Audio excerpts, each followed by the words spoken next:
Hello नमस्कार जय हिंद साथियों। आप सभी के लिए बहुत अच्छी खुशखबरी आ चुकी है।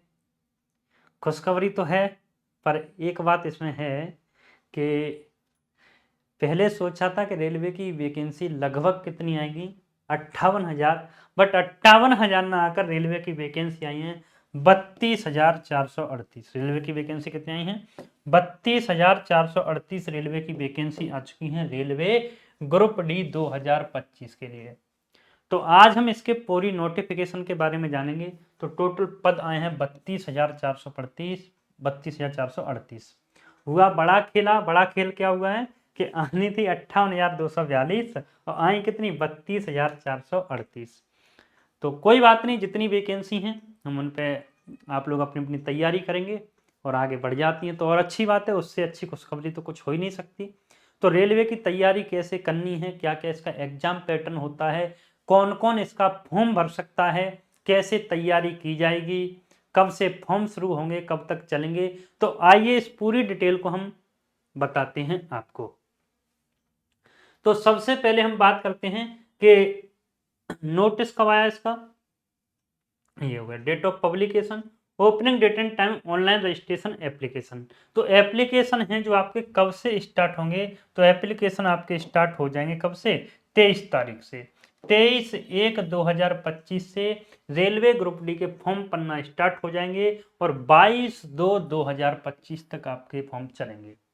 ठीक है, 22/2/2025 तक आपके फॉर्म चलेंगे और पेमेंट आपका कब तक होगा 23/2/2025 तक। ठीक है, तो डेट टाइम ये सब दिया गया है, कब आपका मॉडिफिकेशन कर सकते हैं। तो 25/2/2025 से क्या कर सकते हैं आप, मॉडिफिकेशन कर सकते हैं। अब बात चलती है कि इसका जो पे ग्रेड होता है, इनिशियल पे कितना होता है, वो आपका होता है 18,000, 18,000 रुपए होता है। मेडिकल स्टूडेंट एज पर होता ही है। ठीक है, और जो इसकी एज है, एज इसमें कितनी चाहिए, तो एज चाहिए 18 से लेकर 36 वर्ष तक। अगर 18 वर्ष से 36 वर्ष के बीच आपकी आयु है तो आप क्या कर सकते हैं, इसका फॉर्म भर सकते हैं। और पहले इसकी जो एज थी वो जुलाई से कैलकुलेट होनी थी, जुलाई 2025, अब वो जनवरी 2025 होगी। तो जो स्टूडेंट 2-4 महीने 4-5 महीने की वजह से ओवरेज हो रहे थे तो उनके लिए भी बहुत फायदा है ना, बहुत अच्छी खबर है। और टोटल वैकेंसी कितनी है 32,438 इसकी वैकेंसी आई हुई है। चलो आगे हम देखते हैं, जोन वाइज वैकेंसी देखते हैं कि किस जोन में कितनी वैकेंसी है। तो जोन है यूआर कैटेगरी कितनी है, ईडब्ल्यूएस की कितनी है, ओबीसी की, एससी की, एसटी की और टोटल पोस्ट। तो जयपुर में अगर हम देखें तो जयपुर में टोटल कितनी है 1,433 है, जिसमें यूआर कैटेगरी की है 797, ईडब्ल्यूएस की 151 है, ओबीसी की 217 है, एससी की 191 है, एसटी की 77 है। ऐसे ही मैं प्रयागराज की बात करूं तो प्रयागराज में 2020 है, 2020 टोटल पोस्ट में। कैटेगरी वाइज आप देख लेंगे, जनरल की 988 है, ईडब्ल्यूएस की 189 है, ओबीसी की 413, एससी की 229, एसटी की 190। ऐसे ही हुबली में कितनी है 503 है टोटल पद। जबलपुर में कितने हैं 1614 हैं। भुवनेश्वर में कितने हैं 964 हैं। बिलासपुर में कितने 1,337 हैं। दिल्ली में 4,785, दिल्ली में कितने 4,785 हैं।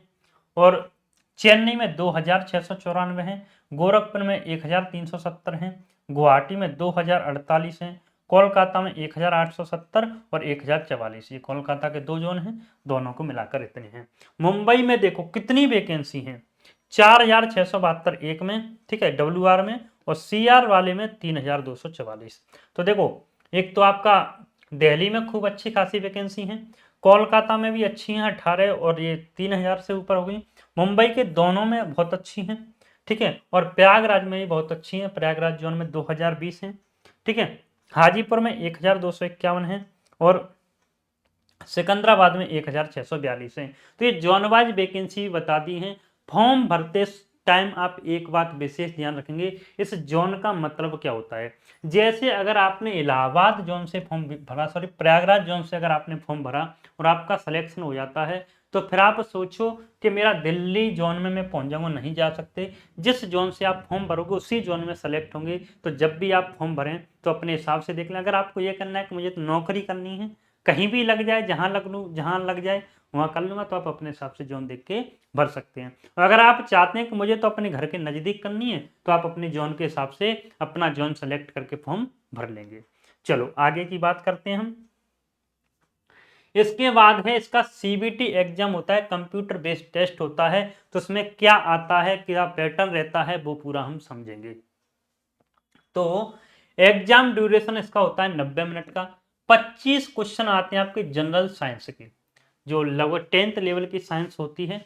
ठीक है, तो 25 क्वेश्चन तो आपके आते हैं साइंस के, 25 क्वेश्चन ही आते हैं मैथ के, और 30 क्वेश्चन आते हैं आपके रीजनिंग के, और 20 क्वेश्चन आपके आते हैं general awareness and current affair के, और टोटल प्रश्न हो जाते हैं 100। तो देखो मैथ के कितने क्वेश्चन हैं, 25 हैं, और रीजनिंग के कितने क्वेश्चन हैं, 30 क्वेश्चन हैं। अगर आप तैयारी करना चाहते हैं तो हमारे चैनल को सब्सक्राइब कर लीजिए, और आप मैथ पढ़ना चाहते हैं तो मंथन आई की वेब पर जाएंगे, वहां पर जाकर आपको मैथ फाउंडेशन बैच मिल जाएगा, उसे परचेज करके आप आराम से पढ़ सकते हैं। और कंप्लीट तैयारी के लिए आप हमारे इस चैनल को सब्सक्राइब कर लीजिए। इस पर मैं पूरी नोटिफिकेशन बताता रहूँगा, कैसे कैसे आपको तैयारी करनी है, क्या पढ़ना है, कौन सी बुक्स फॉलो करनी है। और अगर आप और डिटेल में पढ़ना चाहते हैं तो हमारा टेलीग्राम चैनल है, उसकी लिंक डिस्क्रिप्शन में दी गई है, उसे आप ज्वाइन कर लेंगे। व्हाट्सएप ग्रुप है, उसकी लिंक भी डिस्क्रिप्शन में दी गई है, तो उसे आप ज्वाइन कर सकते हैं। चलो बढ़ते हैं हम आगे। तो 25 क्वेश्चन तो आपके साइंस के रहेंगे, 25 क्वेश्चन मैथ के रहेंगे, 30 क्वेश्चन रीजनिंग के रहेंगे, 20 क्वेश्चन किसके रहेंगे, जनरल अवेयरनेस और करंट अफेयर के। टोटल क्वेश्चन 100 और टाइम रहेगा 90 मिनट। अब आपको क्या इसमें नेगेटिव भी होती है, बिल्कुल इसमें 1/3 की नेगेटिव होती है। 1/3 की क्या होती है, नेगेटिव। यानी अगर आपने 3 प्रश्न किए उसमें से एक आप 3 प्रश्न गलत कर दिए तो एक सही प्रश्न आपका कट जाएगा। ठीक है, आगे बढ़ते हैं। Minimum percentage of marks shortlisting various communication UR के लिए 40%, यानी मिनिमम मार्क्स लाना भी अनिवार्य है। 40% ईडब्ल्यूएस के लिए 40% है, ओबीसी के लिए 30% है, एससी के लिए 30% और एसटी के लिए 30%। इतने मार्क्स लाना अनिवार्य है। इससे अगर आप कम नंबर होंगे तो इनका वैसे कोई मतलब नहीं है, इससे ऊपर कट ऑफ जाती है, पर फिर भी आपको पता होना चाहिए। ठीक है, सेकंड है CBT necessary and held the railway administrative reserve. ठीक है, ये सब देखते हैं आगे। अब हम बात करते हैं सिलेबस की, कि इसका सिलेबस क्या होता है। हमने ये तो देख लिया, मैथ आता है, रीजनिंग आती है, जीएस आती है, साइंस आती है, पर उसमें कौन कौन से चैप्टर्स पूछे जाते हैं वो हम देखेंगे सिलेबस में। तो आओ देखते हैं। पहला है मैथमेटिक्स में क्या क्या आता है। तो नंबर सिस्टम आपका आता है, बोडोमास आता है, डेसिमल आता है, फ्रैक्शन आता है। तो देखो ये पूरा यहाँ तक तो नंबर सिस्टम ही हो गया आपका, ये पूरा क्या हो गया, नंबर सिस्टम है ये। एलसीएम एचसीएफ आता है, रेशियो एंड प्रोपोर्शन आता है, परसेंटेज आता है, मेंसुरेशन आता है, टाइम एंड वर्क आता है, टाइम एंड डिस्टेंस आता है, सिंपल और कंपाउंड इंटरेस्ट आती है, प्रॉफिट लॉस आएगा, एलजेब्रा, ज्योमेट्री एंड टेक्नोमेट्री यानी एडवांस मैथ्स भी आता है, बेसिक बेसिक, और elementary statistics, square root, age, calculation, calendar, clock, pipes and cistern. तो पूरा ही मैथ है।